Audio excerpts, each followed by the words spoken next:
passa a ser patrão. Suas viagens eram intermináveis, de cansaço, de poeira e chão.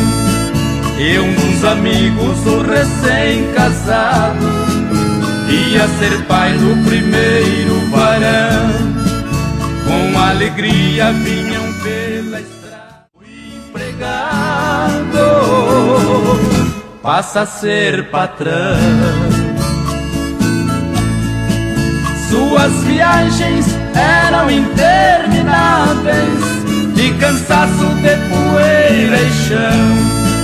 E um dos amigos, o recém-casado, ia ser pai do primeiro varão.